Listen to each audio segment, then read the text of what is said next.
Oh, yeah. Here we go, guys. It's episode 111. Little numerology for those freaks out there that like that. We got Josh Dohy on this episode. Oh, my God. What a fun one. He brings so much energy to the mic and to life, and really cool perspective and really interesting just cross-examination of all the different disciplines he's involved in, including acting and comedy, and some of the things that, those are things that I've been also exploring. So this was so much fun. I can't thank Josh enough.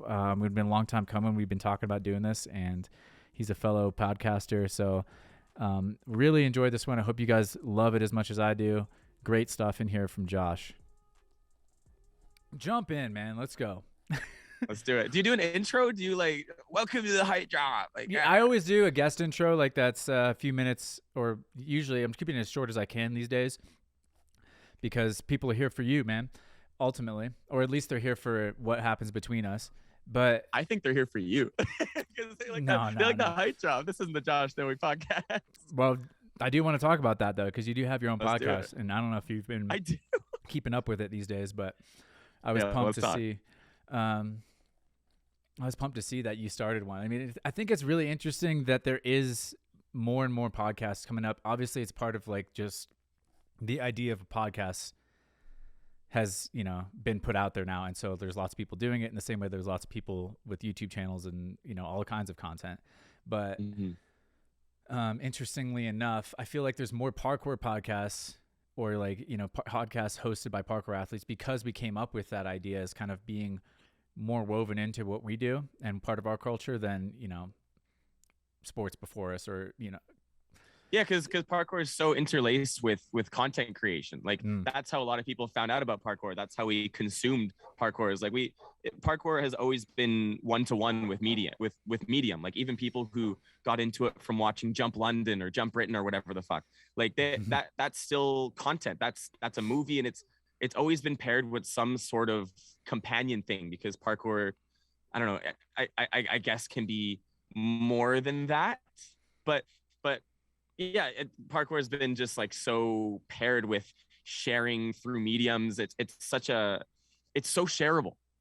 I don't know. Yeah, the culture of parkour and things. Yeah, it certainly is, and I think there's something about, because it's such a raw expression.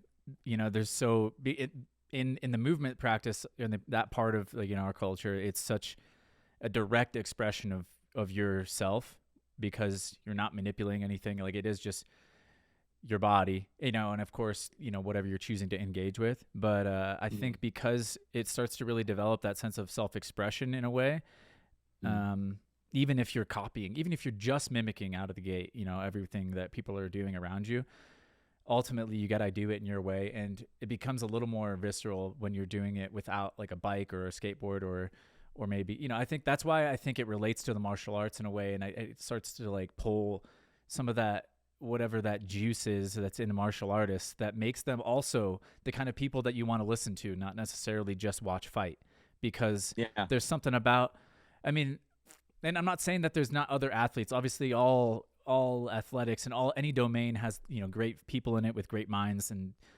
people that you want to absorb material from. But there's something, I think, that correlates at the very least with the practitioner of parkour and the orator, or the writer, anything that is a way of self-expression that is akin to something like a martial artist, or because parkour is so close to a martial art in the sense that everybody is kind of doing the same thing, but at the same time nobody is doing it the same. And it is fascinating to see how each person has gone from point A, not knowing parkour at all, not knowing anything about it, to point Z, where they know how it works, they understand it, but they've got their own style, and they bring their own influences to it. And that's where the personal element comes in, where it's so fascinating to learn anything about anybody that does parkour, because it's by learning about them, you're also learning what did they bring to the table, or what inspired them to move in the way that they do, or to look at an environment in the way that they do. Fuck yeah. That was well said.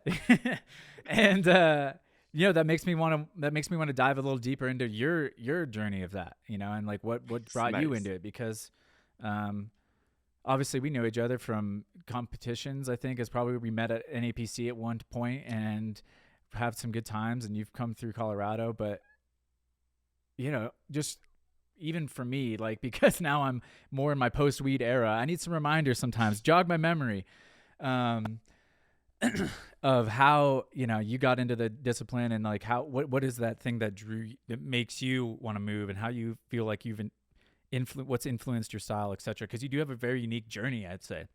You definitely came at it, and I think another guest of the podcast, I can't remember who it was, actually pointed exactly to you and said, this is a guy who came in and was doing it completely different, and then now you've like woven in some of the main, more mainstream things, but it's like so stylized now because you hit it from a third door, they call it sometimes.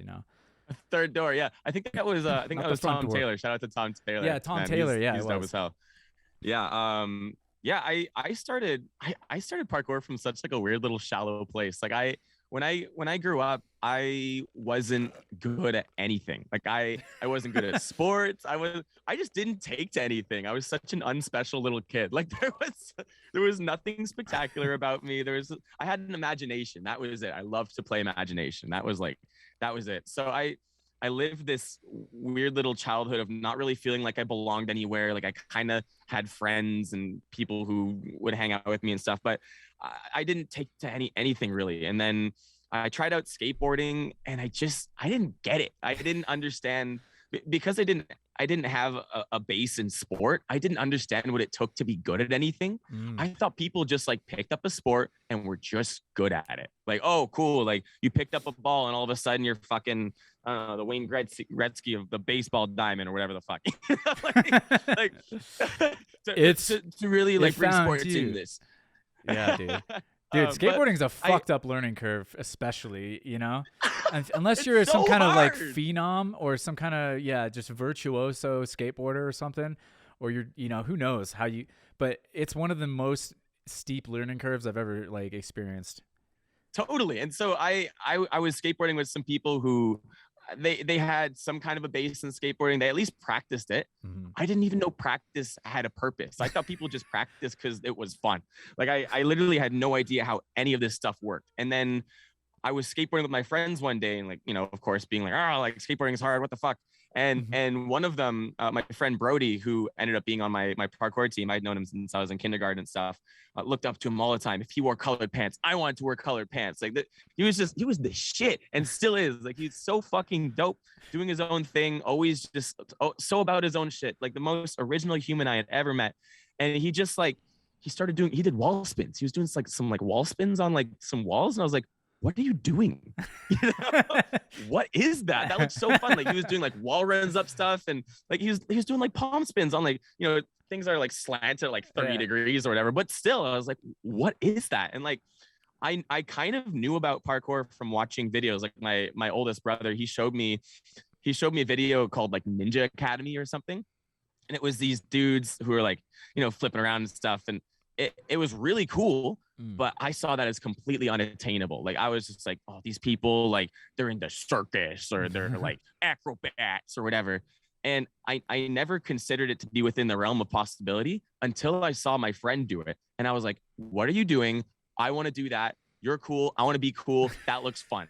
And so he took me to my first ever parkour jam. Like there was like a parkour jam happening like maybe like a week or so after we had done like our first like parkour session. Like I would literally just like put my hands on a rail and like jump down some stairs and shit. Like I didn't know what I was doing. But he took me to a jam after we did like one or two sessions together. Like we called it like running free around the city or whatever. Running free, baby. Wait, what part of Canada you grew up in? From Calgary. Calgary is what I thought. Okay, just making sure. Yeah. For anyone who wants to it's help like kind of like it's the in the Denver middle, right? of it's the Denver of Canada. Yeah, literally, it's the Denver of Canada. Like Denver's so similar to it in so many ways. And so Brody took me to this parkour jam, and I met a bunch of people, and I had so much fun, and I had this crazy feeling of like I found my tribe. Like I had never had a community before. I'd never had any kind of an activity that I had really taken to aside from skateboarding, which I really didn't understand still. and I just clicked with these people. Like I met Amanda Vole. Do you know Amanda Vole? Oh yeah.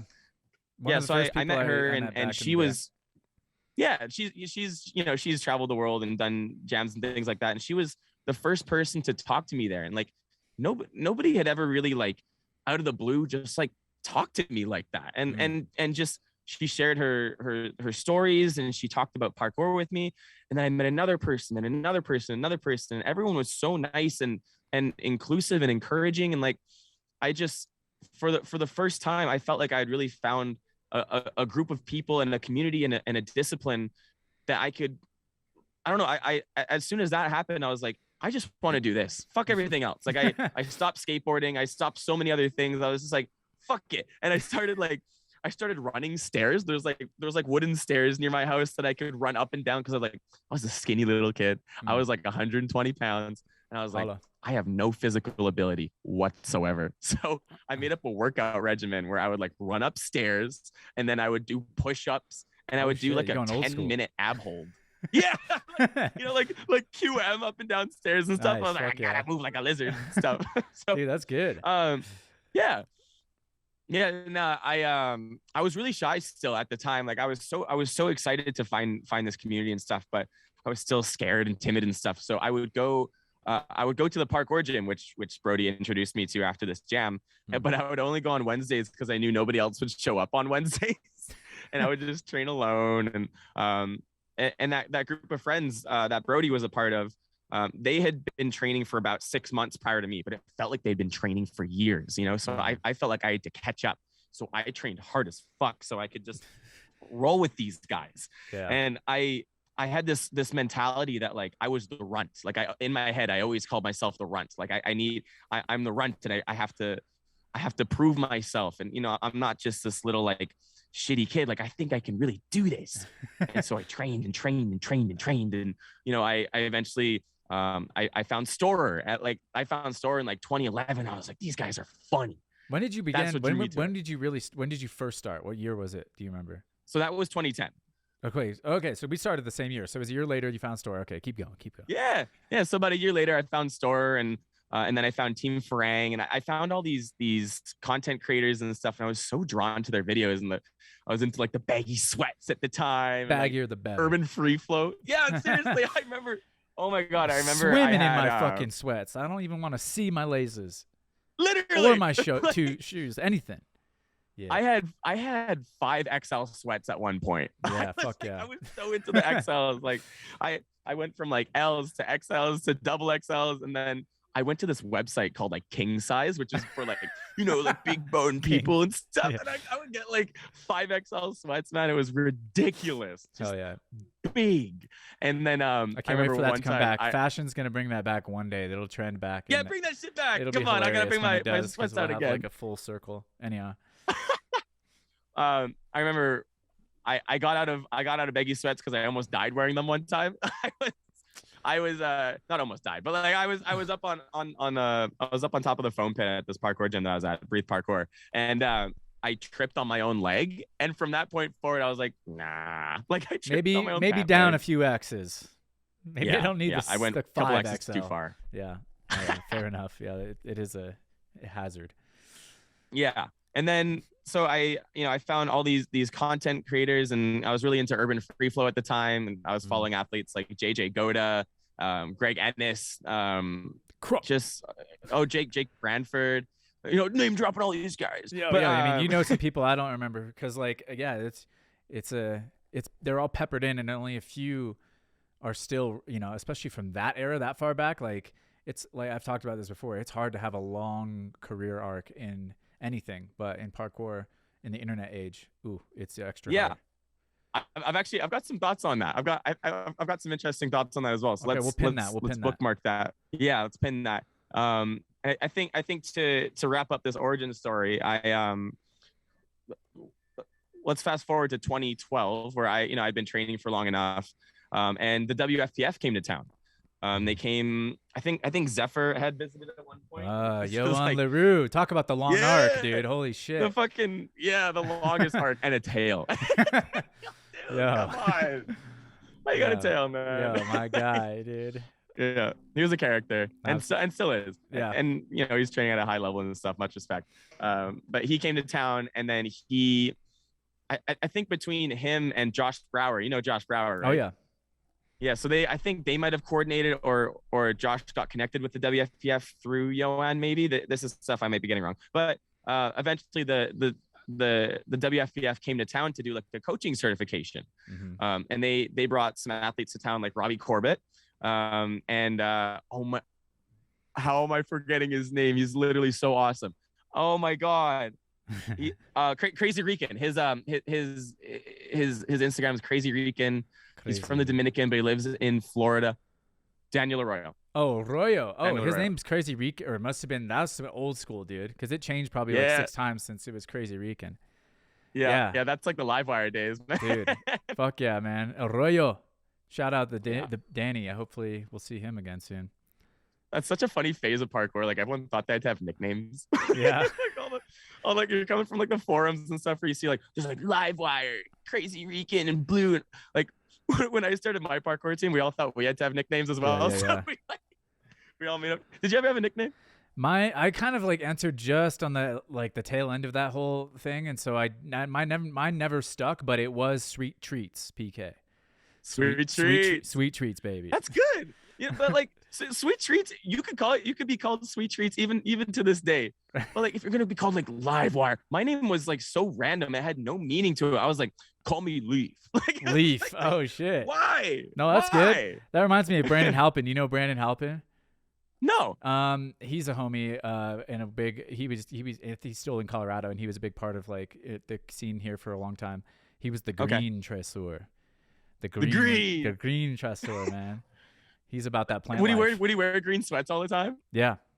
He's about the plant life, man. People like they cornered themselves to colors too. Like there was like they're blue. like I'm the green one, all right? Yeah, like a Power Ranger, dude. That's fucking the shit. In Germany and shit. Like, come on, guys. Dude, no one knew where it was going, dude. What if we became Power Rangers and then we had green, blue, and if you didn't pick a color, you weren't on the team, bro. I picked brown. That was my color. I liked a tan. I was like a tan brown. That was my color, my color.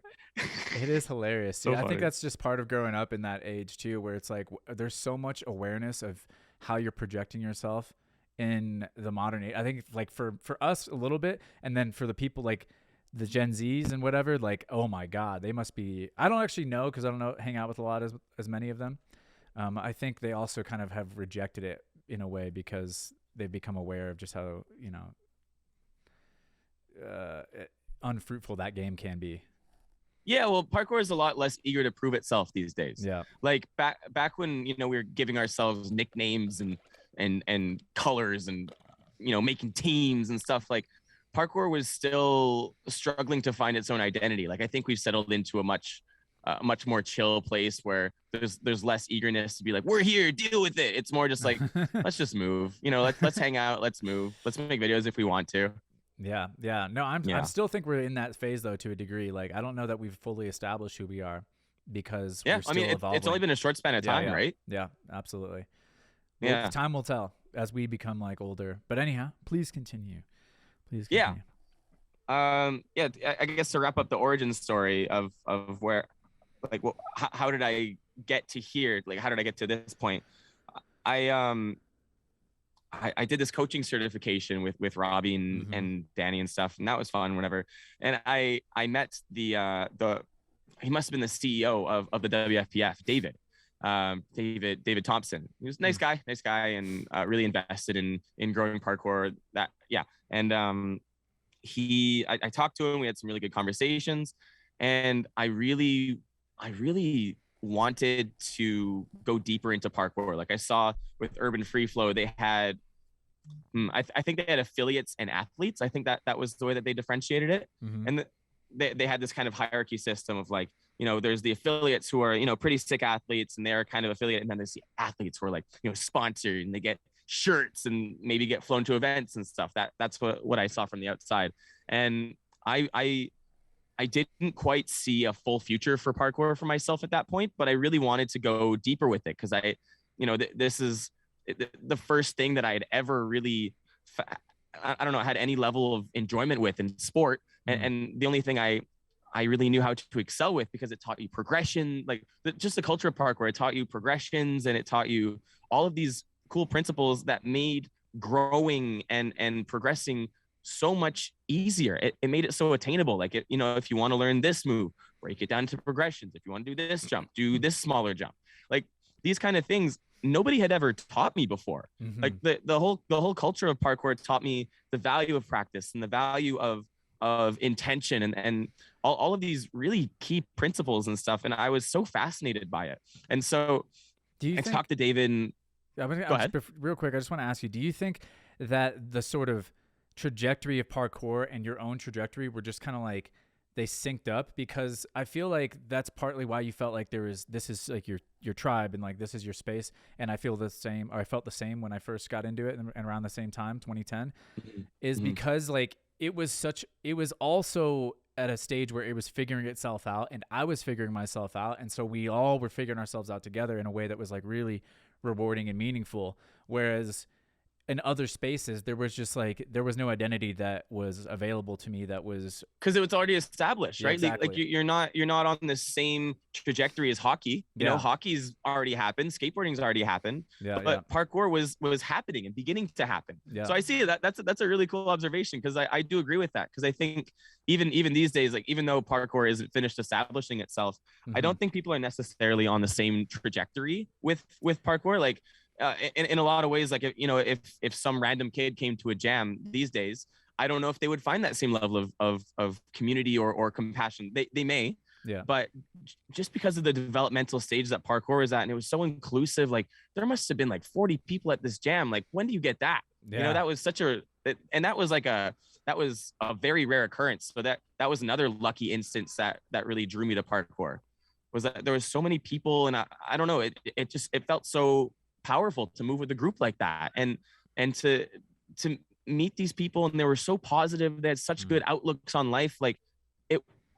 I can't stress enough how lucky I was just to be able to associate with these people and to learn from them. Like, that parkour jam and meeting the people that I've met through parkour, those people are exactly the reason why I am who I am today. Like, I don't know what I would probably be nothing without that. I wouldn't be like, I'm acting right now, and I'm doing comedy, I'm doing all these things. I wouldn't be doing any of that shit without parkour, because I wouldn't have believed in myself. I wouldn't have known how to put intention towards something. I wouldn't have known how to progress, and all of these positive habits, the value of exercise, movement, of diet, sleep, rest, all of these things. Like, I would be such a different person without parkour. Damn, son. Boom. That was great. That was absolutely great. Yeah, to drop the fucking bomb on that one. But let's wrap up its origin story, because I've got lots of other interesting stories and stuff. I honestly think the origin story is like that's our jumping off point. But I talked to David, and I really wanted to be sponsored. I was like, I just want to be sponsored. Let me get sponsored. Come on, give me the shirts. Give me the free shirt. Free shirts, baby. Give me something. Give me clothes. So I talked to him, and I was like, how do I get sponsored? And he's like, I have just the thing for you. And so he told me about David told me about this new program they were starting called the Hot Shots program. And it was for all the youngins who want to get sponsored. Like, it was like a new step. So you got like the Hot Shots, and then the affiliates, and then the athletes. But if you started with the Hot Shots, then you're starting that journey. And again, to bring back these developmental periods of parkour, the Hot Shots program coincided with a group on Facebook called Youth Parkour, which was like, it was a community for people all around, not even just North America. Like, DK was in this group. It was like DK, really? Sean Batista, Luke Stones, Shay Subramanian. I don't know how to say his last. Yeah, Submarinian. Yeah, Shay the Submarine Man. Like, AJ Alderfree. Like all of these people. Like, who else? I feel like I'm forgetting. Oh, Martin Mills. Like myself. Yeah. It was a place for kids to just like post clips and like ask for tips and like just communicate with each other. And so I got on, I sent a submission video for this Hot Shots program, and I got in. And before that, my life was on a totally different trajectory. You know, like I even just I considered parkour still like a casual thing. Yeah. And from that point forward, I dropped even more things. Before, when I started parkour, or when I was just starting parkour, I dropped skateboarding, a bunch of other activities. But as soon as I got my first sponsorship in parkour, I was like, I don't want to go to college anymore. I don't want to do this. I don't want to do that. I just want to do parkour. I'm just going to do parkour now. Like, frick everything else. Fuck it. I don't want anything to do with it if it's not parkour. And so the entire trajectory of my life changed at that point, where I devoted everything to parkour. And so I went to, I got invited to a parkour event. It was like a WFPF competition in Connecticut, which is like such like a random spot to do it in. But I went out there and I met a bunch of people. I met Sean Batista, I met Alfred Scott, a bunch of the other people out there. And then I just started traveling and going to competitions. And that's kind of, that was the jumping off point, just getting that sponsorship with the WFPF and being like, okay, let's go full hog with this, you know? Fuck yeah. Yeah. Dude, amazing. Yeah, man, that just brings back so much of that. Just that life, that's part of that era, that coming of age sort of era where you're first discovering. I mean, again, like I think you're right. Like I think it's not necessarily going to be the same story for people coming into it now. This is just a different scene, a different level of maturity in each culture. Although there's probably still pockets where it's still like the frontier, like we experienced in a way. And obviously before us, you know, people like Arroyo and Livar even participated in certain things that, you know, were even, you know, I just know that, or, you know, you chase it all the way back. There's the originals like Seb and David and, you know, some of the Yamakaze guys. There's a different experience at every evolution of the game. And I'm definitely grateful for like where, you know, I entered and where I'm still at, but so where does that leave people who are getting into it now, right? Like there were all these things like the Hot Shots program and all this content and stuff, but it really makes me curious, like what's being offered to like people who are starting now? Like how can you make a similar trajectory possible, even if you're not on the same timeline? Like, you know, not to force anything necessarily, but like how can you offer the same level of opportunities to people who are starting the sport now? How can you offer them the same investment, and what is being offered to them? What are kids watching these days? They're watching Crazy Frog. No, they're watching crazy shit on Instagram and YouTube. Yeah, they're watching, you know, they're watching the Numa dance. They're doing Fortnite dances, and they're doing Dance Revolution. And, you know, back in our day we had Blue Waffle. Anyway. Well, Blue Waffle. Oh my God, dude. I was like, what's that? Oh, I just remembered. Oh my God. Dude. All right. Well, I'll try to answer that, even though I don't know the answer, which is like, I think for one, there's a better version of some stuff that's available. So the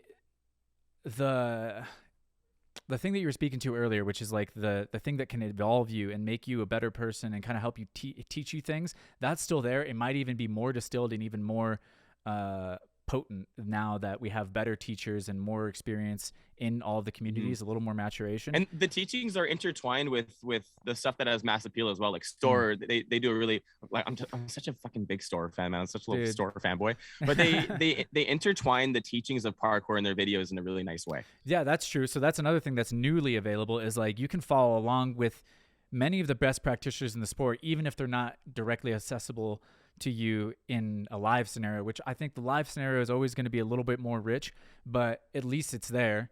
And similarly, you can leverage the internet in a way, and the community in a way now that I think there is in some ways more opportunity, but obviously there's a little more saturation. So you can see what's going on in the community, and you can do something crazy like, you know, or Cork Manpower or whatever, like what, you know, our friend in France did.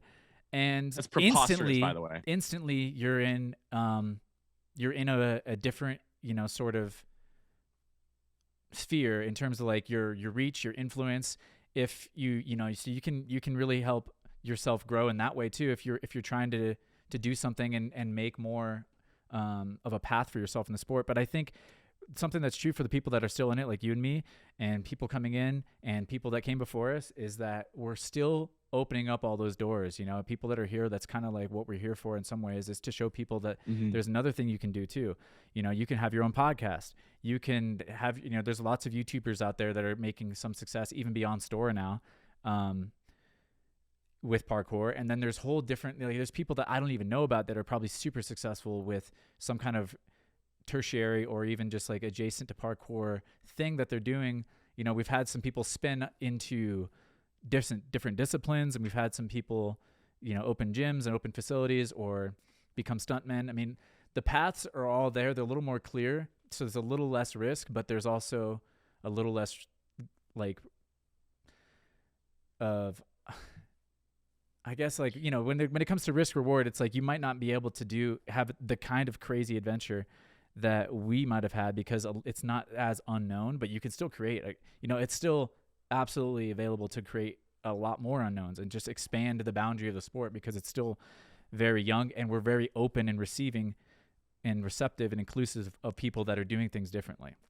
So yeah, I think there was a worry that the grassroots culture of parkour would be forgotten as soon as we began to establish ourselves more.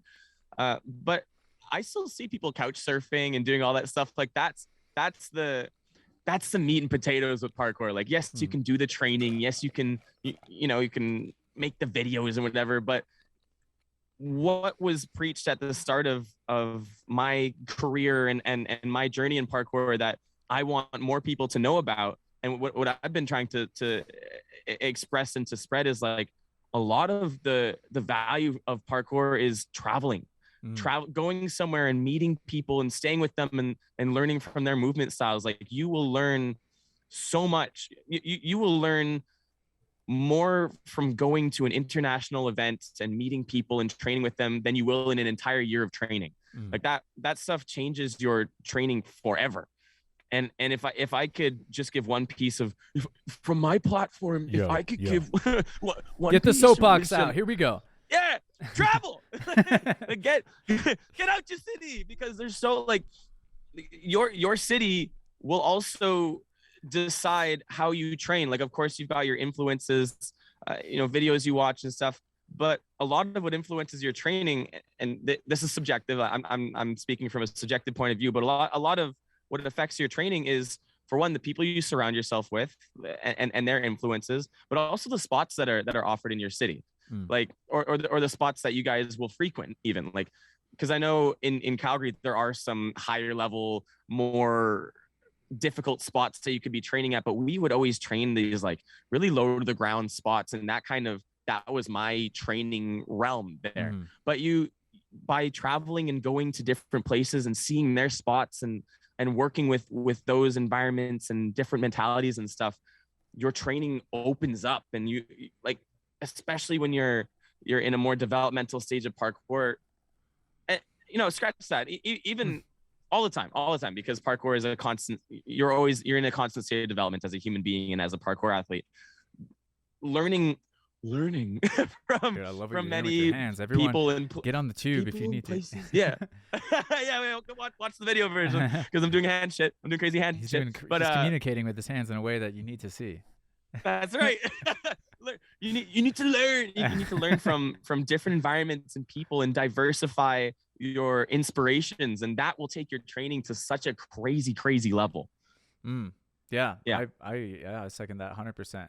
I think like we were speaking to, we've been speaking to, there is it's maybe a slightly different type of individual that will benefit the most from it. So I think that's another reason why it's important to travel, is because you got to maybe find your space. Like, maybe the part of the community, because the community is still like, it's like the United States. It's like, all right, well, there's Florida and then there's Denver, and they're not necessarily very similar. Obviously there's some similarities, but there's a completely different culture happening in each spot, and there's completely different cultures happening around the parkour community as well. So you can find which one resonates the most with you, because I think one of the things that was cool about, and Rafe on a recent episode talked about this, is like in the early era, it was just like the fact that you were doing parkour, there were so few of us, and there's so like much that you had to have in common just to even be into the same thing, was like your hand, not even your hand was stamped per se, just being there, but also you felt that real connection with anyone that was there, no matter who they are. Now I would say what's beautiful is that there's more diversity of types of individuals, so you might not connect as easily with everyone, but also we've opened the door for the people that maybe, I think a lot of the people that got into it, like when you and I did, we felt like we were kind of on the fringe. We maybe weren't good at stuff like you were, or like we just didn't feel like we fit anywhere. So then we finally found this space. Whereas now there's people that maybe, you don't have to be a super introverted, shy person to be attracted to like this space, because it's not so fringe. It's like it's become a little more accessible to people that don't see themselves as, wanting to participate in a way that's like extreme, or even like, they might just be into it for the exercise, or they might be, there's all different entry points now. Whereas before, I think it was like, you got to be kind of a strange person to get into this. Which you have to be a fan of Assassin's Creed, or like maybe everybody's strange. Gloves. Everybody's strange, I'd say, but you know what I mean. It's like there was a lot more.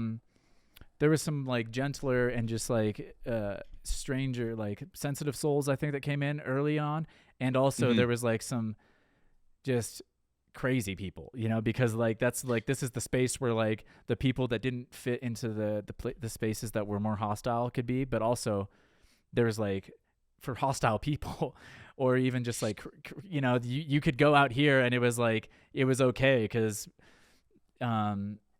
everyone was so accepting. I don't know, it's very interesting. That's where I found parkour being similar to like comedy, because like comedy's got so many weirdos in it. Dude, like it's all the space, rejects, right? And the weird kids. Yeah, it's another that's another kind of meritocracy. It's a place where you are measured based off of your merits or whatever, but also your whatever socially whatever. But it's also a place where people are confronting their fears and are trying to improve. So that I just saw a parallel there in talking about that. And there are certain inherent risks that come with bringing together so many weirdos. But like I don't know, with parkour is so, and of course everyone listening to this already knows parkour, everyone knows the benefits and whatever, but to beat a dead horse, like parkour is such a strong bonding force. Like it's good to have a community, it's good to have people you connect and relate to, it's good to have some sort of central factor to tie us all together.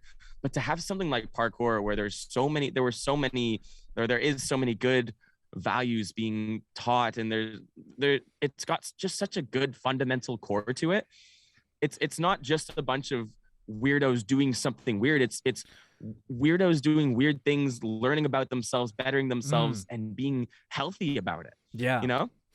Yeah, no, I love what you're saying there. Yeah, because it's like, it's not just being weird. It's not at all. It's actually being more, not normal, because I don't like that word, but it's like, it's being more natural. It's actually like, you're fucking weird, society, in a way. That's like, I think we were truly onto something. And I think anyone that gets into like some of these fringe activities, I think life and like, whatever, the cosmos has these kind of like cyclical patterns and things. And so there's stagnancy and just toxicity and just disgusting complacency.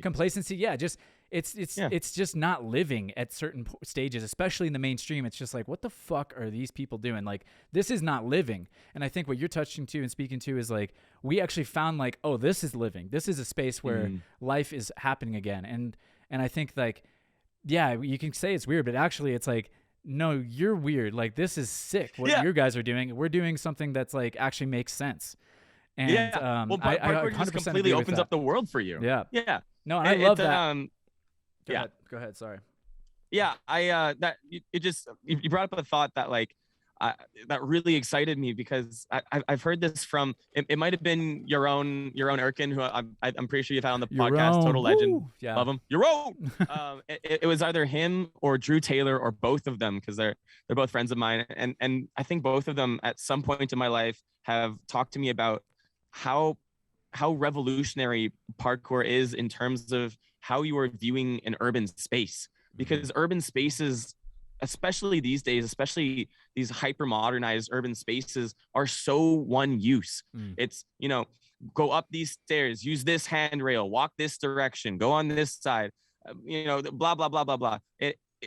It's actually kind of insane how forced how forced the function of a space can be, right? And you know, a bench is for sitting, you know, and this is for that, and this is for that. And then parkour takes an urban environment and it turns it into a canvas. Again, beating a dead horse with these, you know, parkour platitudes. But you know, you're able to take you're able to take an urban space and turn it into a canvas, and your body is the brush. Like, oh my god! And it's like, yeah, fucking, you're gonna make me cry, bro. No, I love that though, for real. It's true.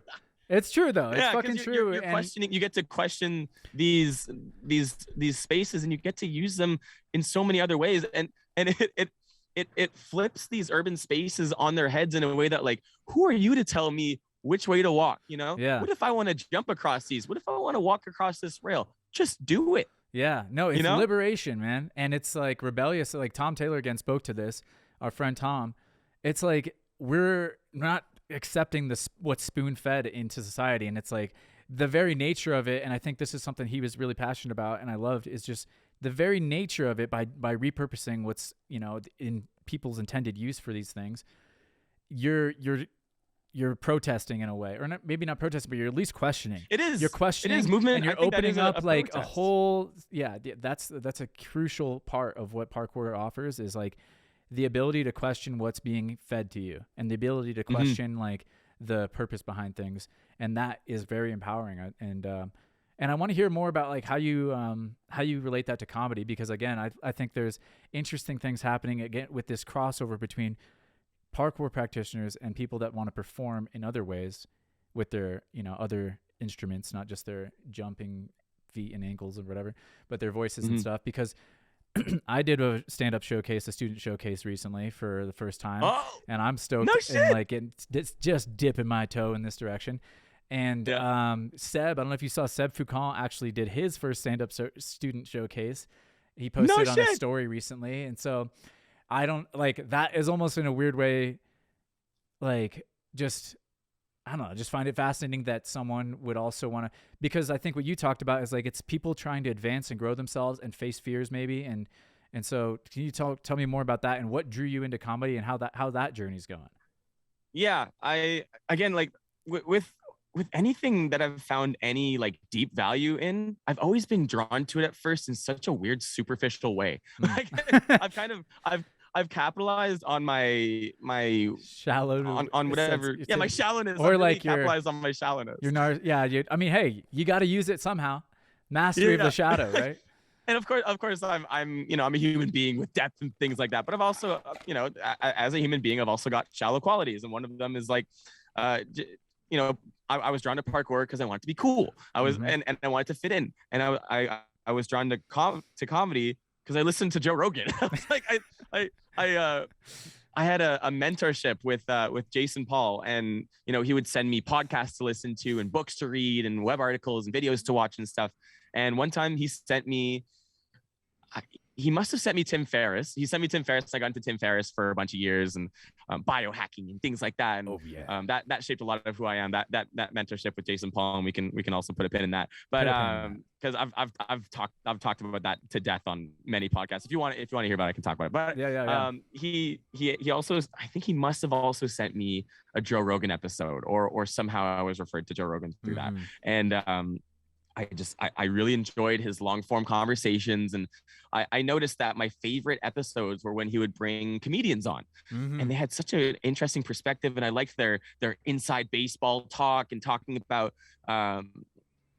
just the ins and outs of comedy and things like that, and them talking about the ins and outs made comedy seem attainable, because I've always been I wouldn't say I've always been funny, but I've always been attracted to funny things, and I've always seen life through a lens of humor, and I think that there is room for humor in anything, pretty much anything, and so tapping into that and hearing all these comedians talk about it really made me think. I was like, okay, so they are to an extent doing exactly what we're doing in parkour. They're facing their fears, they're progressing. There's a craftsmanship to it where there is the solo pursuit of writing, and then there's also, you know, the going up and performing, and the only way to improve at it is to go up and do it. Put yourself out there, yeah. yeah. And so it's all about doing it. It's all about overcoming yourself. And I thought to myself one day, like, what am I going to do after parkour? And that's a thought for a lot of athletes. And that's a tough question to answer, especially if you're a person who has dumped their entire life into it. I gave you were 10 all years in, of like my we life talked to about. parkour. You're like, and all still in, am in a lot of ways. Yeah, I'm all in. Chips in, bitch. I'm all there. Like, oh shit. Like, hope I don't get to the wayside. I even grew my hair out to like an afro so girls wouldn't talk to me because I'm busy training. Don't talk to me. I'm fucking training. All right. Don't talk to me or my afro ever again. Step aside, chicks. I'm training parkour right now. I'm training. I can't party with you. I'm drinking water and doing chin-ups, Dude, that's amazing. Yeah. So I thought to myself, what do I do after parkour? And that's always been a really tough question for me. And after I met David, David from the WFPF and Robbie Corbett and all those guys, they're based out of LA, and the accessible path for parkour or life after parkour is to go to stunts. I don't like stunts. Stunts are scary. I don't. Well, like, that's I'll a little bit of a weird analogy because what I want to ask you is like, what do you mean after parkour? Because why after parkour? What does after parkour exactly mean? Because I think what you're talking to is like, it could mean a lot of different things for a lot of people, which means like, I think for some people it's, hey, I hit my peak. I think I've done everything I like could ever really want to do. And I've hit all the check boxes that I like need to hit. And now it's like, maybe I'll continue to move, but I'm not trying to get better anymore, or I don't have any goals in parkour anymore. Other people, it's like, I'm moving or whatever. It's just part of movement. So it's like stunts doesn't really fit into that because now you're even probably more likely to get injured almost than ever. And your body, because some people it's like, well, when my body gives out, that's when parkour ends for me. And it's like, well, stunts maybe, I don't know. So tell me what your thoughts are on that. So that's actually really fascinating that you say that, because it is kind of a vague thing to tell yourself, because what is after parkour? For myself, I imagined after parkour was like, if my body is too old and rickety to move, but like I see athletes who are like mid 30s, their 40s, and they're still doing it.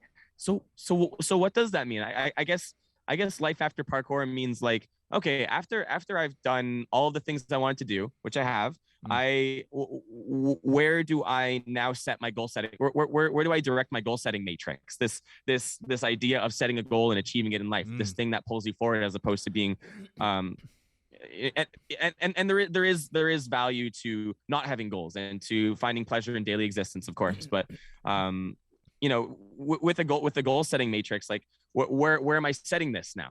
And I still do have goals in parkour. Like I really want to be on commentary for NAPC this year. But yo, Rez, Tom, if you're listening, look at that fucking energy here. We got this. They know, man. They know. I work at Origins. I know. I want to do it too, man. That's one of the funnest things in the world, I think, is commentary for a big event like NAPC.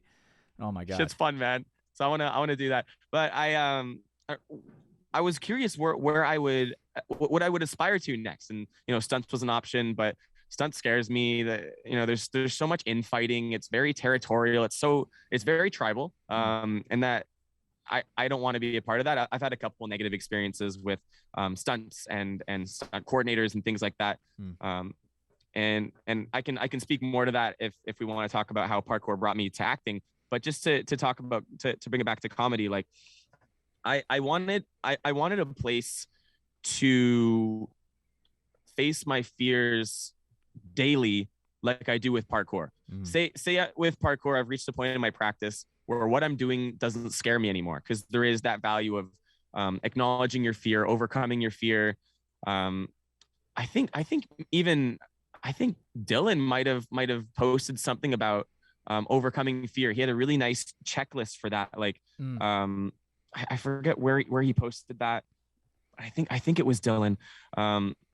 And just the value of overcoming your fear and acknowledging it, not doing away with it, but acknowledging, what are you afraid of? What do you have control over in these circumstances? Say you're afraid to go for a jump. Why are you afraid of it? You're afraid you're going to go too far? Have you are you afraid you're going to undershoot it? Have you practiced your bounce backs, your undershooting techniques? You cover all of these variables to the point where, okay, I have no reason to not do this. Yeah. and I want some sort of fear practice in my life always. So comedy is really good for that because it makes me shit myself. Comedy's terrifying. Oh my God. Oh my God. Like I have a hard time doing it sober. Like I will drink before I do it, or I will smoke weed. And those end up making me do worse.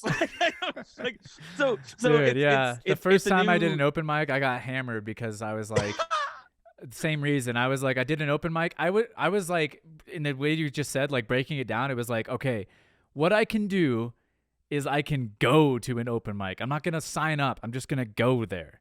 That was like, I had to take it to that level. And then I went there. And I think, you know, again, this is a story as old as stand-up is, but it's just like once you go to your first open mic, you see how bad everyone is. It kind of empowers you to be like, well, if these people can all eat dick on stage, I can maybe do the same, especially after a couple of beers. It's in front of strangers. There's nothing to lose. Like, what do you really have to lose when you're doing it, man? Yeah. And that is funny. I have kind of a similar origin story with comedy, but oh my God. So everyone listening to this, of course, like drugs are dangerous. Yeah. You know, do it at your own risk. Like make sure you do as much research as possible before doing any kind of a drug and realize what you're doing, set and setting, blah, blah, blah, blah. But I did acid before doing before going to my first comedy show. Yo. That's next level, dude. Oh my God, man. I do not. So social. So dude, tell me about that. Okay. So I had just moved into a new place with my best friend Jovi, and instead of, you know, when you move in somewhere, you know, you crack open a beer and you're like, we did it. But like this time we were like, let's do acid. So we did acid and just explored our neighborhood. And I had decided that was going to be the first day that I at least go and try to do it or watch a show. And so we did our little acid adventure and, you know, ran around and, you know, stared at slugs and, you know, laughed at beach chairs and things like that. And then eventually we adventured our way over to this comedy club. And so I met this one guy. Do you know the Magic School Bus? The show from the cartoon? 90s?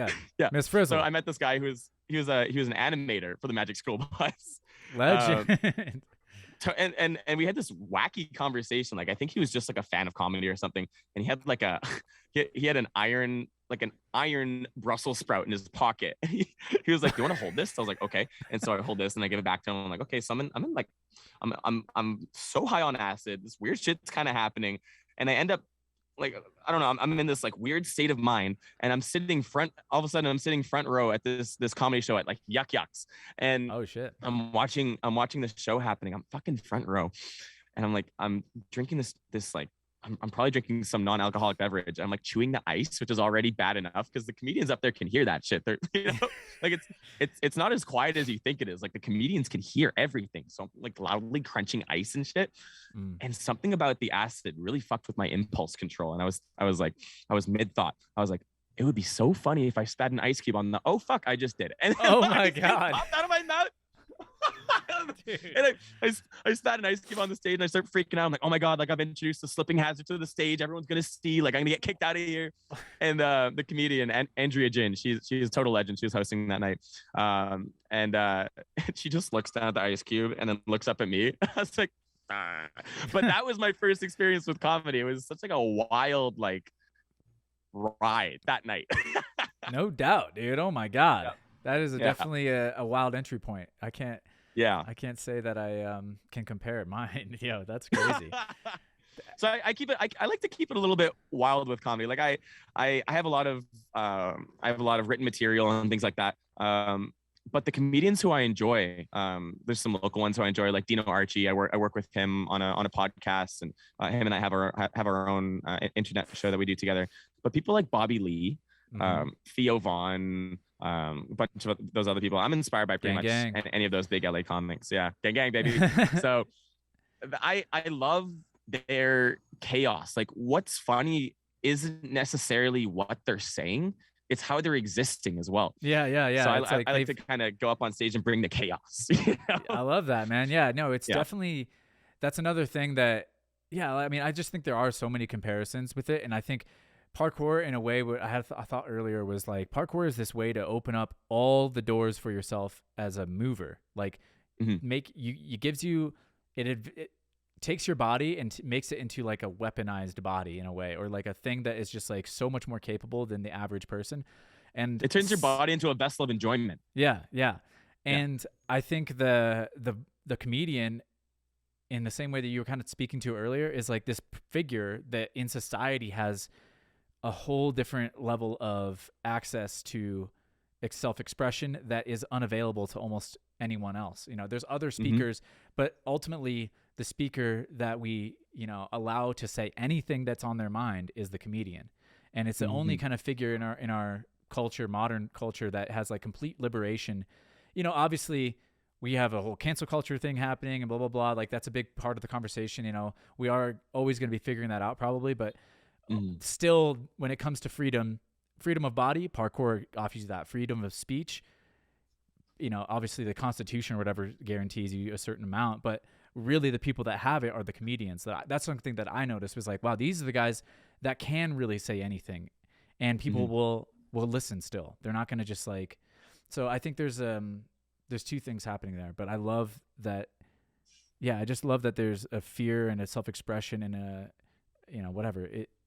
It's definitely terrifying. It also ties into like it ties into the practice of parkour being you taking a single-use urban space and using it in a different way and turning an urban space into a multifaceted playground of enjoyment. It's the same thing with comedy. You're taking the linear nature of conversation, the linear nature of talk this way, don't talk this way, think this way, blah blah blah. You're taking the linear nature of that, and you're adding your own perspective and your own questions. And again, you're turning this linear place into another multifaceted playground of everybody's enjoyment. And 100%. That's like the humor of the parkour content at the time that I started. That was also what drew me to parkour. Like I was never fully in parkour just for the movement. Like I liked Store not for their big jumps or for anything like that. I liked their like BTS videos and all the goofy shit. I like Brooks, you know? Yeah, Brooks. Like, for fuck's sake, dude. Brooks, man. Yeah, like those were some of their biggest episodes. No, that's a very important thing you're pointing to. Yeah, it's like, I think that's again why, you know, a parkour athlete might resonate super abundantly with this kind of transition. If you know, like, what do you want to do with after parkour, whatever that means to you, is like, we're very creative, very self-expressive.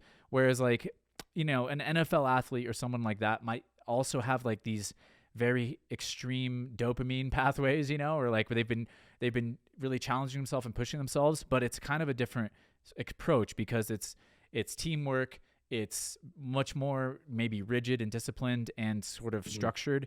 Whereas, you know, there's not this open canvas kind of idea that happens in there's so many requirements with parkour, or sorry, with hockey. There's so many requirements with hockey. Like I love how it's hockey. I say football, but you're like Canadian, so you're like hockey. Hockey, man. It's hockey. You fucking Dad, so Canuck in this bitch. Yeah, there. You know, with so many other sports, there's so many prerequisites for you to enjoy it. Like, of course, with soccer, all you need is a ball and a net. But like, you know, if you're gonna do it at a high level, you need people with you, and you need this and that, and you need the ice, and the air's got to be a temperature, and you need all the equipment and stuff. And parkour is just do it. You know, put some shoes on and go do it. Go do that. You know? Shit. So you're performing on the regular now with stand-up on the regs. On the regs. Yeah. Oh shit. On the regs. Yeah. I'm funny enough. I'm doing the same kind of approach that I did at the start of parkour, where I started by doing it once a week, and I knew that I would start to do it twice a week, and then 3 times a week is where things really changed for me. And I'm kind of in that in between stage right now. Like I'm doing 1 to 3 or 1 to 2 spots a week right now. Sometimes 2 in the same night. But eventually, you know, if that space opens up for me, and if I decide to apply myself more and do it that 3 times a week, I think that's where that shift happens, where you know, you're that constant practice and that constant self-reflection. So I forget what the question is, but yeah, I do see that as another avenue.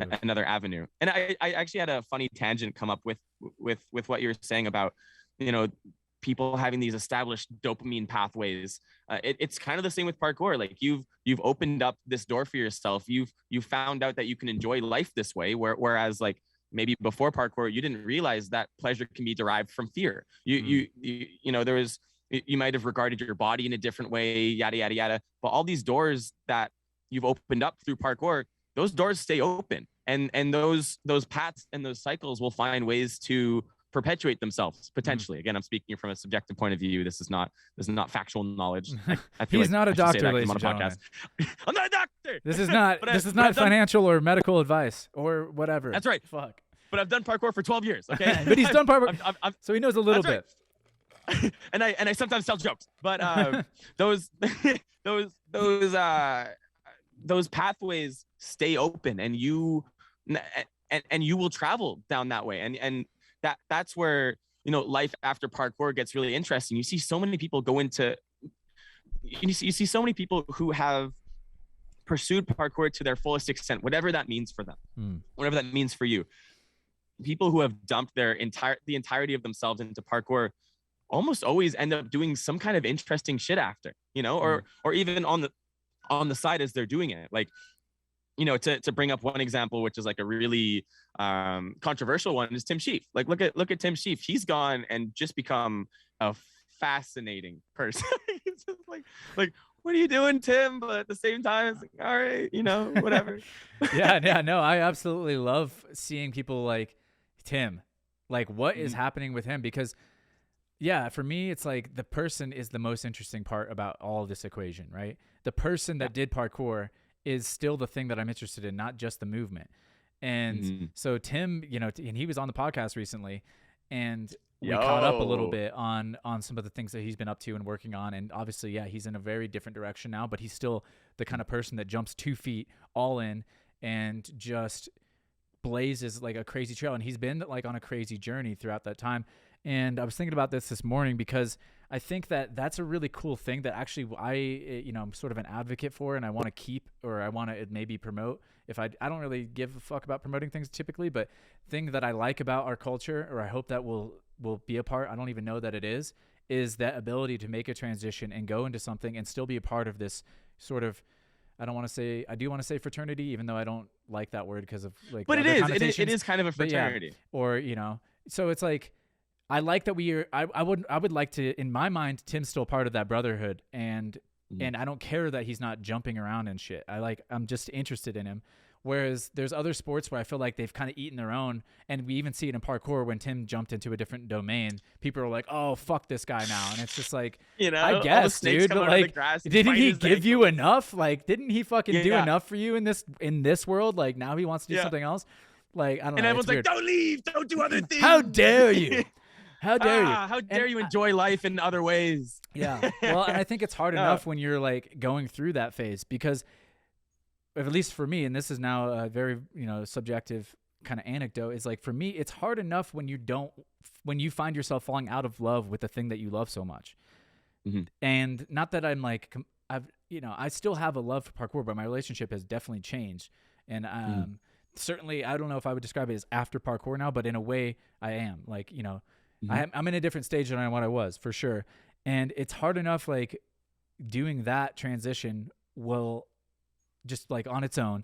And then for people to like jump on your back and shit on you for it is like, not that anyone did that for me, but I just, I don't know that Tim even gives a fuck, but you know what I mean? It's just it's probably hard for him to like not do this anymore. If it was, or maybe it isn't, but for me, it was like a little bit of a hard thing to kind of like realize that this wasn't it for me. This is like, I went all in, and now I want to go in different directions, as well as I stay involved in this community. But that's another thing that's beautiful, I think, when we talk about the, what's available to the up and coming practitioner, or the new practitioner. It's like, there's also an ability now to not have to go all in to get rewards. Like, we're seeing like, okay, you can see that Seb's still around at 45 and he's still doing things. It's like, there's no rush. Like, you don't have to like fucking jump all in if that's not you, and there still might be a lot for you here. But anyways, like, you don't have to be doing cast fulls at 45, to enjoy parkour. Yeah. So, well, the barrier to enjoyment kind of changes as your perspective on parkour grows. Like, my enjoyment for parkour used to come from going to events, and it used to come from doing dope videos and, getting homies together and trying to do our dopest edit and trying to, learn new hard tricks and stuff like that. Whereas, like, as you grow in parkour and as your perspective changes on it, like I've kind of shifted into a more just like trying to find new ways to grow, not necessarily in flips, which was flips were my focus for 10 years. Like I was Mr. Flow. I was the guy who, not the guy, but like my focus was, the more dancey, airy, light style of parkour, which potentially might be why I've had so much longevity in the sport, is because it was so low impact. And I think there's some value in that. But your parkour has so many different avenues for enjoyment. It doesn't just have to be, you don't have to make an art of motion submission every year to have fun with it. You can just go outside and work on rail precisions or some shit like that.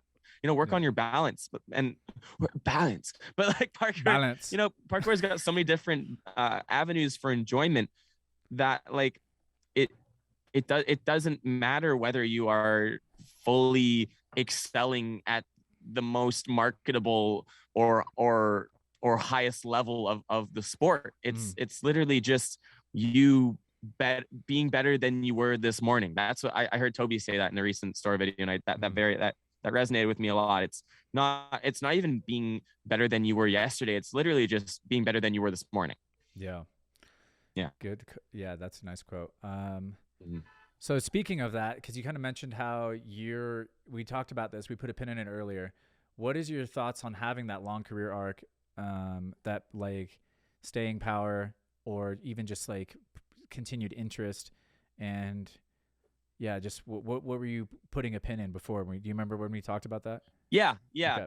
I so this also comes from a shallow place. So if I'm learning anything from this conversation, is I'm a tremendously shallow person. But part of my longevity in parkour was just making it a war of attrition. Like I just wanted to be the person training the longest out of all my friends, because I love parkour so much.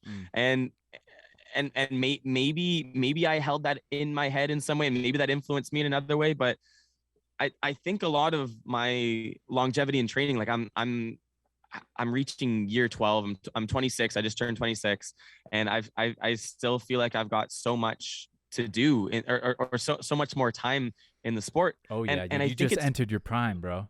I did. I actually feel like I did. The like prime begins. This is an old like kind of inside. Years. This is an old inside joke that I've had with like some of the guys from Colorado, or actually not, but some of the guys from that I know out here and around. We talked about the prime being like, we looked it up one day and it was like, oh, a man's athletic prime is from 26 to 31. So dude, you just started, bro. Yes, go. You just started. Let's go. And I resonate with that, man. Like I think, aside from the last, I've been injured for about 4 weeks. I fell on my foot. I was being stupid and cocky. And but before that, I honestly think, from my own perspective, I've been doing doper shit than I've ever been doing.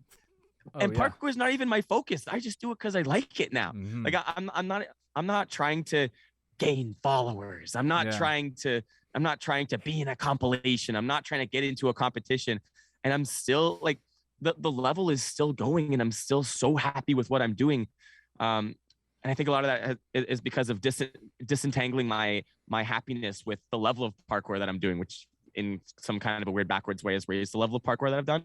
But to bring it back to the no, it's just like, well, let me ask you, but it sounds like it's just like you enter it from the shallow position maybe, or like even just maybe like an insecure position, you could call this, or like, I need to have it. Like you twist up and you intermesh your self-worth, your sense of self-worth with your ability to do parkour. And that becomes like this fuel to make you get good.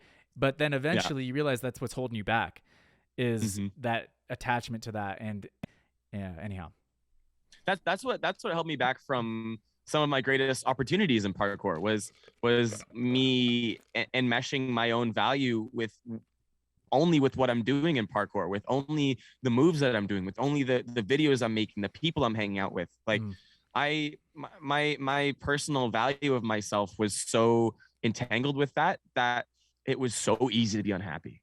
It was so when your self-worth is entangled in something that is so variable, when your self-worth is entangled with one thing that can change from one day to the next, your self-worth will always be in a state of fluctuation and always unstable.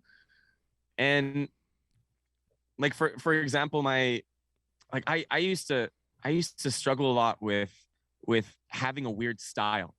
Like I've always just been like a weird dude, you know, just like a weird person. Even in parkour, amongst the weird, he's weird, man. Yeah. Like the shit that inspired me in parkour, like of course there's parkour athletes and shit that inspired me, but like I'm inspired parkour wise by yo-yo. I'm inspired by like skiing. I'm inspired by like all these weird little things that like that is what makes that those influences will be what makes you a unique athlete. And that weird wacky style of training where like I remember not to I won't say who said it because he's a friend of mine, but just in passing, he's been really encouraging, but he said to me that my style was disappointing. Oh shit. It's just disappointing, man. My style was like one long, like the lines that I would post were like one long build up to nothing. Oh shit. He didn't say it. That second part was kind of what it felt like he was implying, but he called it disappointing though. Oh my god, dude, that's funny. But I got it. I get it though, because like I liked to make lines of just transitions, you know, like I'm not gonna do 3 butt rolls in a row because fuck that, but like, you know, I'll do I don't know, I'm down to do a whole line of transitions and shit like that. That was fun to me. And because of how low impact some of that stuff was, I also did high impact stuff. I really liked high drops. Which shout out the podcast. Shout out. Like I used to also like, you know, just doing like a 10-foot drop off something and, you know, landing and not rolling. That shit's fun. But but a lot of my training was so low to the ground. All the obstacles I was interacting with, things I was jumping off, nothing was like higher than like 5 feet. You know, all these spots that I would choose to move at, that shaped that contributed to shaping my movement identity. A lot of these spots were close to the ground, compact, and a lot of them wouldn't even be considered spots. Like these places that I enjoy doing my disappointing lines of all transitions, like I called them non-spots. Like I really like a non-spot, like a weird little feature. Like I remember one time I went to Denver and checked out Cat Fountain. Yeah. And I was like, I can't do anything here. Dude, I don't know what it is, dude. I've got the touch of the weird too. I'm like, I've never been a big fan of Cat Fountain. Nah. Sorry. It's too I don't know. It's too obvious. The walls are thin. The walls are thin. Obvious. The walls are thin, and it's like there's actually not that much you can do there because it's just like it looks like there's lots to do, but it's of course you can go fucking whatever which way you want. But yeah, I don't like it when it's like in your face. Like, all right, well I guess I'll do the fucking one jump that I should do here. And I'll do the IMAX cat pass.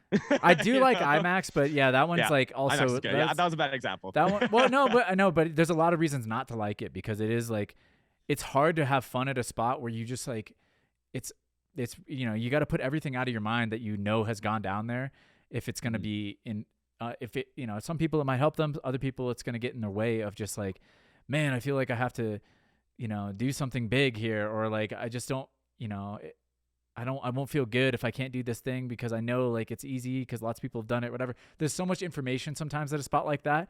It's hard to like find your own relationship with it.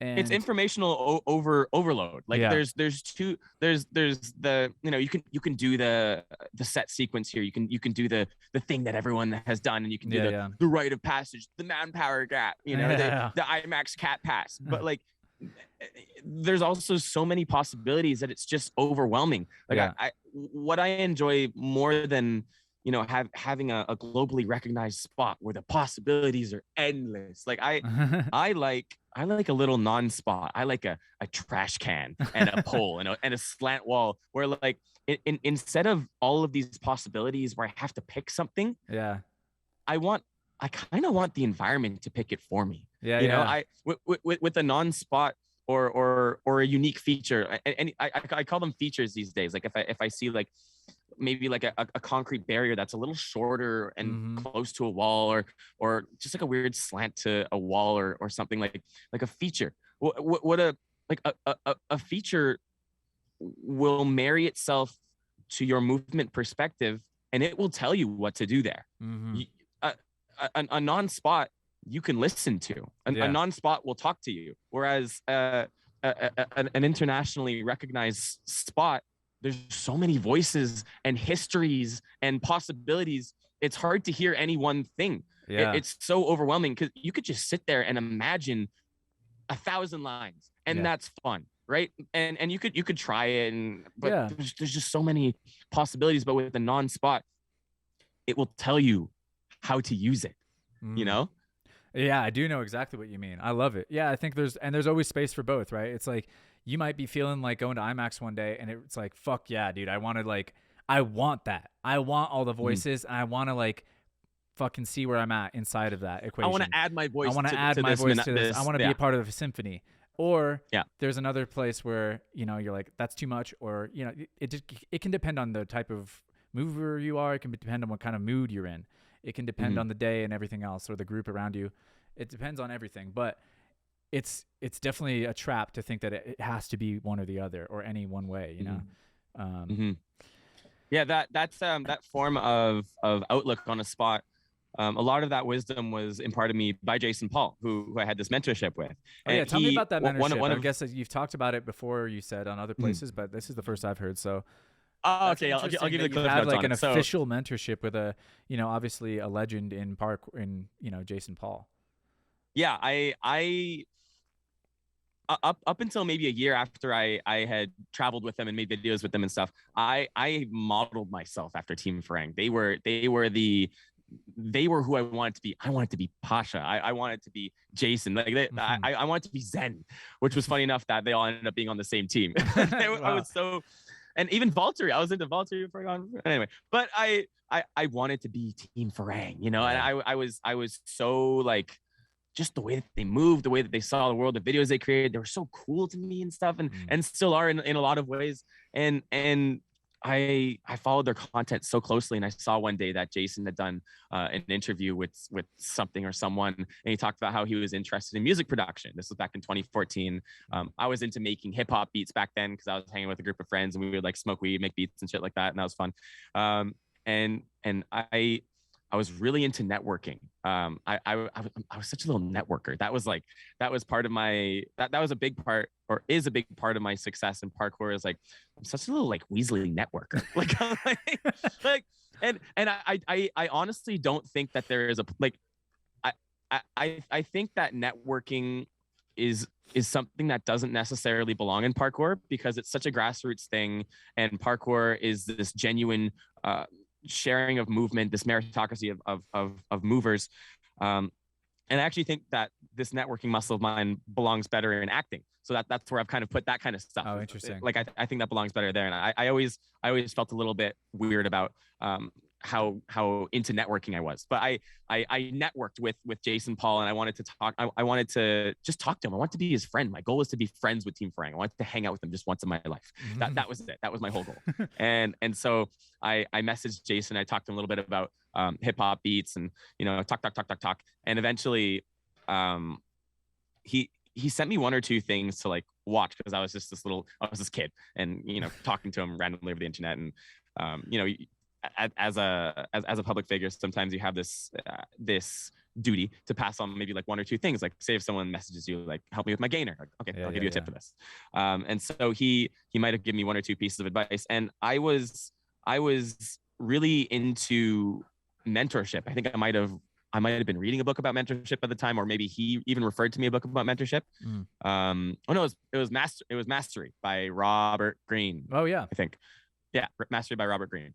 And I think in that book, this is all ancient memory for me at this point, but in that book, it talked about the importance of mentors, or something else I'd read at the time was talking about the importance of mentors. And I was like, Jason's gonna be my mentor. So I proposed it to him. Yeah, I made a whole proposal to him, and, you know, we would have like weekly correspondences, and he would send me, you know, videos and podcasts and things like that to to research, and like he taught me, he sent me the Dogen blocking tutorial. Like Dogen did tricking tutorials, and one of the tricking tutorials was all about blocking, the science of blocking. Like, you know, I didn't understand blocking. I didn't know what that was. So like blocking teaches you how to take your forwards momentum and turn it to upwards momentum, and just things like that. So he started sending me resources like that, and it might have been while traveling with him, which is something that happened later. But he told me at some point in time, his perspective on parkour and the seed that he grows every line from is he looks at an urban environment and he thinks to himself, what, or he asks himself, what can I do here that I cannot do anywhere else? And that opened up a whole new avenue of enjoyment for parkour for me, because I think I was to an extent doing that at the time, but there wasn't a label put to it. I didn't, there was no intention, there was no consciousness to it. And that completely changed the game for me, because that is how I see parkour now. Well, and that's where I see the value of parkour. Of course, there's all these other larger values that are more obvious to even the layman or someone who knows nothing about parkour. But this one, the using the uniqueness of an environment, that is that core value of parkour. That is what makes parkour unique, is that you are taking something from an environment that people might not even look at. People may not even notice that. They might feel something's off about an area, or they might feel something's unique about something. But that's the extent of it. But with this mentality in mind, you can look at like a small concrete barrier next to a wall with a slant next to it, which is what I keep using as an example, but I guess it's just the most visual that I could offer.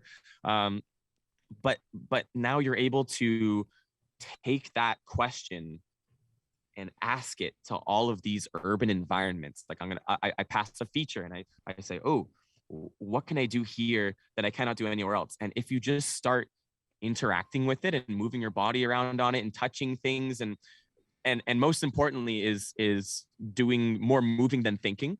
Like just that. more testing than thinking, because it's, again, with parkour, especially if you're really into the creative aspect of it, you can get so bogged down in the possibilities of everything. I've spent entire jams just sitting there thinking of lines. Oh my God. Which is not good. That's like, not good. Just move. Yeah. Nope.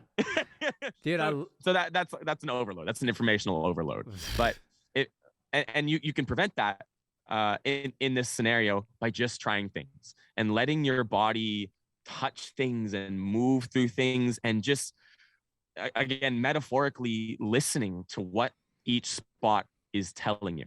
Oh, I love that. That was so good, man. Yeah, I think that's so cool, because like you just said, what's interwoven in that question is like a practice of really studying where you are, being present. You know, everyone talks about presentness, being present, being mindful, and that's the kind of question that will bring you into the present moment, bring you into a direct engagement with your environment, and that offers you like, yeah, just so many more possibilities of like how to approach life, I think, even to that extrapolate outwards. And parkour is also like parkour also requires presence. Yeah. That presence is an intrinsic value of parkour, because I heard this in a video that Lucy Romberg did for Tempest. That like when you are, I think it was Lucy. Okay, my memory. But she said when you're doing parkour, like your mind cannot be anywhere else. And if it is, you are so much more susceptible to failure. And that applies to so many things. But that is an intrinsic value of parkour, that you are present, you are here, you are, you know, of course you can use your mind to process things, but the epitome of presence is the physical nature of it, is the physical immersion in the present moment, because your brain, it's so easy for your brain to time travel. You can go into the past and the future, and, you know, think about bills you got to pay, and think about, oh fuck, like how am I going to pay rent? But if you're thinking about any of those things while you're doing parkour, you're not focused enough. You're probably going to injure yourself, because you're not considering, or you're not putting your brain into your body. Yeah. And your brain is operating in an entirely separate realm of existence. Yeah, man. It's like, shit. I just needed to sit on that one for a second. I just fucking mushroom cloud in my head. Yeah, no, it's so good. It's so, yeah. You know, that's that flow state that people talk, and like, you know, I've been listening to this John Vervaeke, the guy that he's been on Rafe's podcast, and he's he studies in Toronto, I think, in some at university there. He's a colleague of Jordan Peterson's, another like psychologist who has a whole different set of theories about meaning making. And he's a fascinating guy, and he's talking about, I'm listening to his lecture right now, and that's what he speaks to is like the flow state, which, I haven't gotten that far in the series yet, but basically it's so important. And, what you're speaking to is parkour brings you into that flow state, which is there's real life consequences. Like you're going to get injured if you don't, there's live feedback. It's real time feedback, and it's measurable. It's like, it's concrete in the same way that comedy offers you concrete, immediate feedback, which is like, are they laughing or not? Because you'll notice if they are or not, immediately. Yeah. You will. Then like, and then, and then it's operating at a level where it's like beyond, like just at your limits, so that you are engaged with it, but it's not overwhelming. And then, and obviously not so boring that you can still be out of your body and be bored or be in your mind about it. But the balance of relaxation and engagement, right? Like I think that's the chart that people tend to refer to with flow. It's like it's it's stress, engagement, and relaxation. I think those are like three things that factor like into flow. Little extra, too much heat, and then relaxation is underneath that, and then engagement is right in that middle, that Goldilocks zone, which I loved what you said, which was or what Lucy said or whatever, or maybe it was what you just said, which was just stay moving, because that was one of the things I tried to teach in a lecture that I did one workshop like a long time ago at this Philadelphia gym, and I had a whole curriculum kind of around that. I went there at Precision Parkour. Pinnacle Parkour. Yeah, Pinnacle. Yo, that gym's sick. Yeah. Go show. Yeah, I'll get them. And that was kind of the whole point. That's a big point of what I tried to teach. I don't think I did the best job of it, which was just like picking a mindful goal and just start doing things. Like try to pick the thing that you can do really quickly, or at least like in a way that you really want to do it, but like without hesitation, because nobody really, I think, wants that too much. Just like sitting there mulling it over. Well, that's how you get warmed up in parkour, right? Like you don't warm up with the hard things, because you're gonna get fucked up. Like start with what's attainable and what's easy, and then work into the harder stuff. But all right, I wanted to go into one thing too that we put a pin in that I want to make sure we touch on, which was your acting, which you talked about how there was an offshoot, or there was like your networking you took into the world of acting, and there's other things potentially that you had to say about how that journey began, and where and why it began in relation to maybe parkour, maybe not. But I'm curious about that, because that's interesting. I saw you booking some gigs these days. What's that world like for you? Oh, are dude, I've got a movie coming up Dohy in June on the big screen. Are we gonna see you? Buddy. Oh shit. Let's go. Yeah, I'm going to Hollywood, baby. Not on this next movie, but it's I just booked this. I just booked the lead role for a movie that's shooting in Niagara Falls. I'm going to be going out there in June. So fuck yeah, I'm cool, so man. excited for that. That's like that. Acting is a means to me perpetuating this existence of acting, comedy, and parkour. I have this beautiful trifecta of things I enjoy, and if I could just, if those can be my feathers and my wings, then I will fly forever. Like, I will fly happily. I'll be a happy bird, man. Fuck yeah. So I'm sure many people are wondering, well, not many, I'm sure some people have wondered, like, how acting kind of got into the picture. How did I arrive there?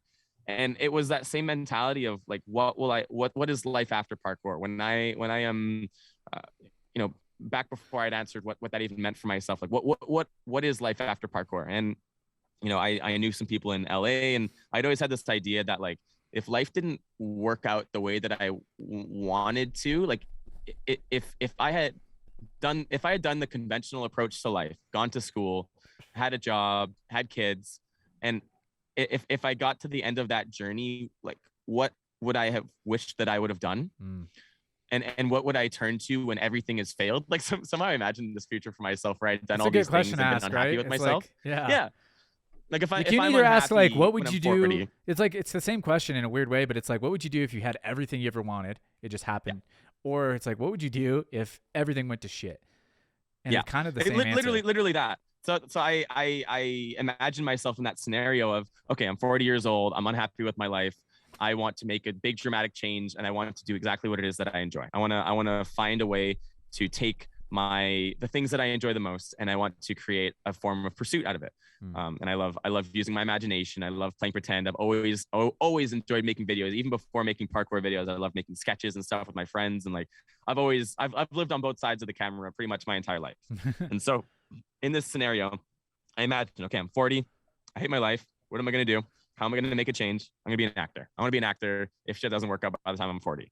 And so I had this journey in mind of like, okay, I'm going to like do parkour for like 20 years. And then I'm going to like get into stunts, and I'm going to get into acting. I'm going to talk to David because he's the WFPF, and he's like, he's in LA and he probably knows people. And like, so I had this idea of a journey, and I wanted to get a head start on it at some point. And this is where Amanda Vold comes back into the picture, because she has helped, she has provided guidance at some of the most critical points in my life.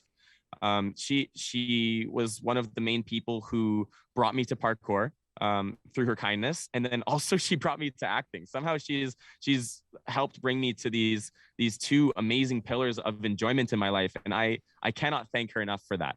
I just think, yeah, I'm so grateful to her for that. And so I wanted to get kind of a head start. I was in this stage of wondering, like, what is life outside of parkour? And I was like, okay, so it looks like a lot of athletes get into stunts. Like I saw some of the Tempest guys do that. I've seen some of the guys from Calgary, like Josh Brower, he's into stunts. I was like, okay, like I'll check it out. And at that time, I didn't have this perspective of like, I don't want to do stunts. I was like, I'll do it. I want to find some way to make money, or to make money through movement and doing things I enjoy. Because, you know, I was at this stage of, I really enjoy parkour. There's not a whole lot of avenues for making money through it, which, you know, there is that discussion of like, you know, should you make money off parkour? Oh my God. You know, shut up. You know? Yeah, I think we're past that. Yeah, so I wanted to find an avenue of enjoyment and revenue using parkour. And so I looked into stunts, and she connected me with an agent back in Calgary. And I had a meeting with this agent, and I sat down at this desk with this lady, and we talked, and she was like, okay, so here's what I can offer you. We can get you to sing. We can get you to dance. We can get you to do stunts. We can get you to do acting. And I was like, oh, I was like, nice. Have you started auditioning right then and there? Yeah. That was your singing? That was your singing voice? Yeah. Oh! Oh! Yeah. Like just they cast me right then and there. So, no, I have this internal compass of like, where should I go? I have an internal compass. I've always followed my heart, and it has never led me astray. Nice. But I've also been lucky. I've also worked really hard. There's all these things, like you don't just follow your heart, of course, but there's all these other things to consider, and I've been very, very, very, very, very lucky. But I from that, connecting to that, following my heart, I have always paid deep attention to things that lit me up, that made me feel like whatever, you know, to make this visual, like there's like a string attached to my heart, and I can always feel when it's in the right direction. I can always feel when I'm like out of balance, and when it's tugging, and when, you know, I'm not moving in the direction of my heart. Wow, that's amazing. And whenever I feel like it's in the right spot, I have to act now. Like whatever I'm doing that is putting my heart in line, follow that. And I had that with parkour. When I landed my first side flip, when I landed when I went to my first jam, something clicked. It was a click. It was, I am supposed to be doing this. Like whether you believe in destiny or not, I don't know if I do. But this is something that, me being myself, I need to be doing. And I got that instantly from acting. So when she rolled off actor, you were like, you plucked your fucking heartstring or whatever. This is the door. So the heartstring wasn't fully pulled there. It was like, this is an opportunity that I cannot pass up. And I also had a sense for opportunity in the direction of things that I want to do with my life. Like whenever, like have you ever like, you know, like the law of attraction, where people like, you know, if you want something, blah blah blah. What I think that is, just to base it in logic, is like, if you are fixated on something, if you desire something, if you have a goal, you are basically reframing the entire world and everything that happens in interest of that goal. Yeah. And you will naturally be more drawn to notice or to do things that are in interest of that goal. Yeah. And so with that in mind, I instantly recognized this opportunity. And she sent me for a couple auditions. I did background for a little bit, which is like all right. And I was doing as much. I brought a notebook and just like wrote shit down. I was like, what is anything? Like what the fuck is being on set? And I finally booked after maybe like after a couple months with this agency, I booked my first gig. So I booked a lead role in a student film, which felt like a huge deal at the time, which is like, if I booked the student film these days, I'll be like, I don't want to. But I did this film, and being on set, that is when that heartstring felt like it was in the right place. It wasn't the idea of acting. It wasn't the potential glory of being an actor. It wasn't anything other than, I like being here. Yeah. I like doing this. I like these people. And that I got the same exact feeling that I did at the start of parkour that I did with the start of acting. I know what that is. That is, you must do this. I get that from parkour. I get that from acting. I get that from comedy. Those are all where my heart is in the right place. And so I did this I did this film, and it was awesome, and I met some really cool people. And I ended up moving away from town because I was living with my family at the time. I was like 19, and we moved up to this really small town called Cold Lake. And there can't be more than 50,000 people across like a super spread out, this tiny town. It was like 7 hours north of Calgary, so far from friends, so far from anything. And they had a gymnastics gym, and I showed up there, and they gave me the keys to the gym, so I got to train by myself there. Nice. That was good. That was a really good developmental time. But it was boring there. There was nothing to do, which was great because I love free time. I'm just the master of free time. If I have no commitments, I will make them. Like that's what I did with parkour. That's what. Can you hear these lawnmowers happening? Can you hear them at all? No, they're not too bad. You're good. Okay, cool. I mean, I can hear them, but only when you stop talking, really. Then it. Yeah. All right. So yeah, I was bored in a really good way. I was finding ways to engage myself daily. I was still training. I was training hard. That was probably not the highest level that I've ever trained at, but the hardest I've ever trained. I was doing wall gainers. I was learning double twists for the first time. All of these things. I was really pushing myself because there was nothing else to do. Yeah. And one day I was like, I used to go and sit at this lake. I used to like read poetry. That's how like boring it was. Like I was like, Dude, you need that though, man. Like, every flavor of life has a fucking, just because it's not your favorite flavor doesn't mean you shouldn't try it once. Yeah. And how are you you're going to be able to play that guy that sits by the lake and the next big whatever, Yeah. That's going to be part of your role. You'll be like, yo, I know how to sit and read by a fucking lake.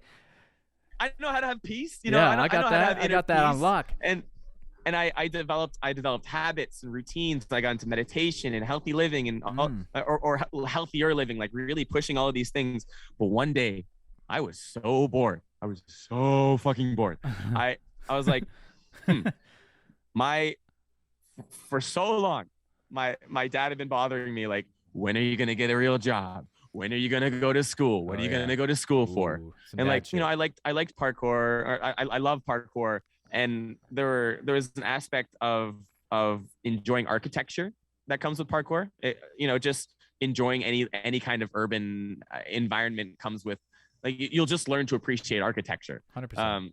Yeah. So I started looking into architecture schools, and I was like, all right, like boring. All these requirements, blah blah blah blah blah, lame. I was like, what about acting?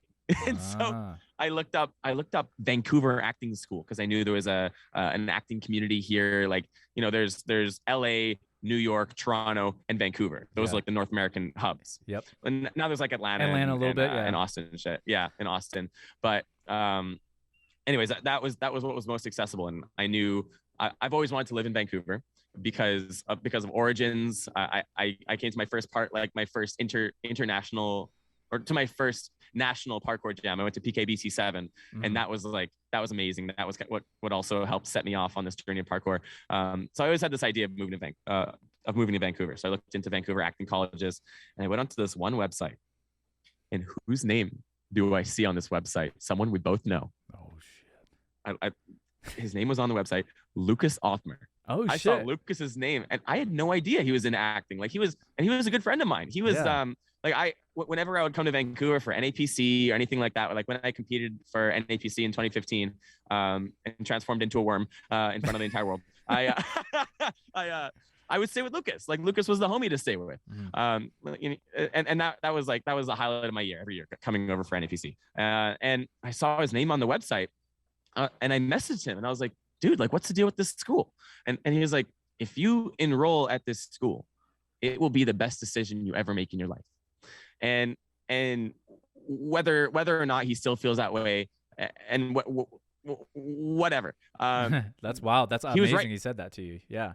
Yeah. And I believed him, but I wasn't about to like move. So I wasn't about to do something as big as like move to this place I've always wanted to live in, which I'm living in now. It's amazing. I love it.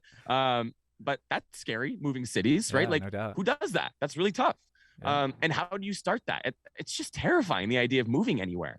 So I was so not committed. I messaged the acting department of the school and I was like, I have a few questions about your audition process. And like, I don't know who was running the audition process at the time, but they didn't even address what I had said. They're like, okay, we can book you for an audition next week. I was like, shit. That's amazing. You know, again, this law of attraction, this recognizing when things are in line. We don't know what that shit is, right? It could be fucking. That's exactly what's happening. It's like we don't know, but I don't care. It sounds like it's what is happening to me. You know? Yeah, and so one way or another, these doors are opening, and you were walking through them. Yeah, I recognized it as another door. I was like, okay, I have no choice. I must do this. I have committed to this. And so it was really close to my birthday. And it was pretty much this time in 2017. This time 2017. And for my birthday, I went to this mall because they have water slides. It's like the biggest mall in Canada, and they have fucking this huge ass water park. It's amazing. I love it. But regardless, one of the people that I worked with on that first student film that I ever did, he ended up moving to Edmonton, and he was working at that same mall that I went to for my birthday. Because what the fuck else am I gonna do? I'm living in a small town, you know. Let's go to water slides, fun. So I met up with him, and he taught me a few things about acting technique and helped me with my audition. And I got the audition, and I moved to Vancouver, and then I did the school, and just fell so deeply in love with parkour in the same way, fell deeply in love with acting in the same way that I did with parkour. Oh yeah, like the pursuit of the two have been so parallel, so parallel. Wow.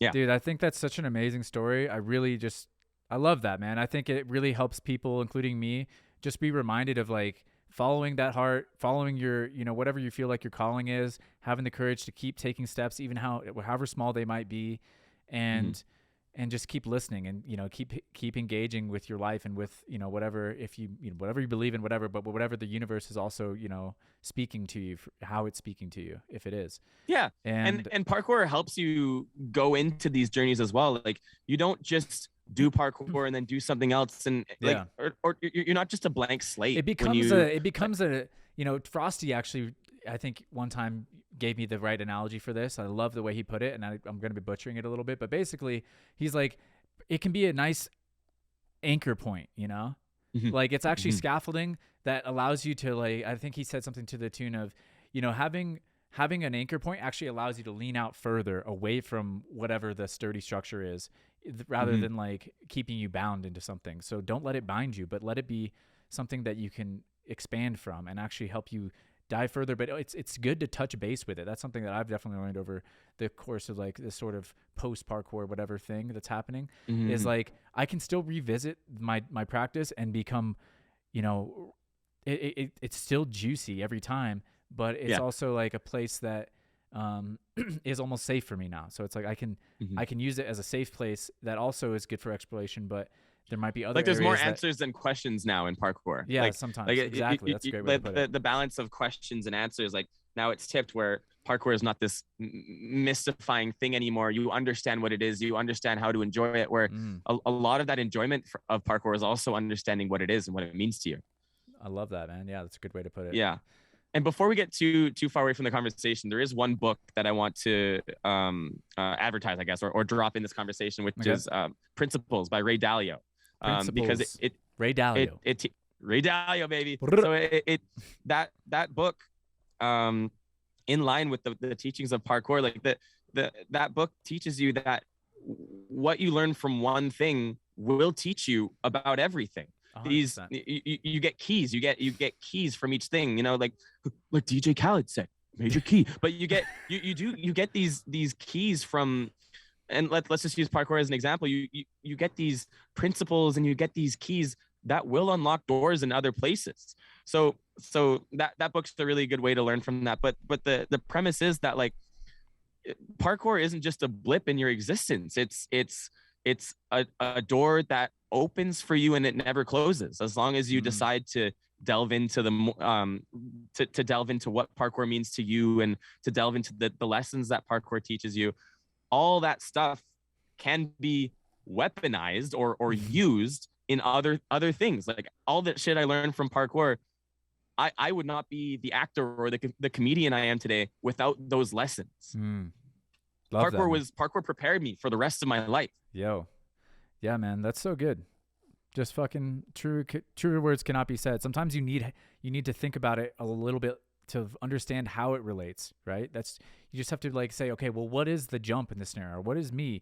Or what is the obstacle? You know, it's not always crystal clear, but when you start to make the analogy, you can see, like, how those keys are there for you to open. They're master keys to any issues. Like the importance of accepting the possibility of failure. Yeah. And to be able to handle what is within your control and accept what is not.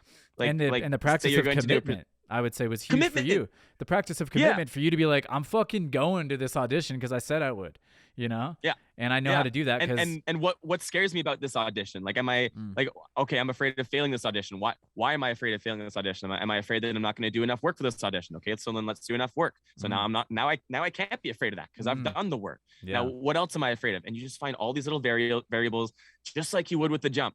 I'm afraid to do this 12-foot precision to this beam because what if I fall? Okay, what does it mean to fall? How will I fall?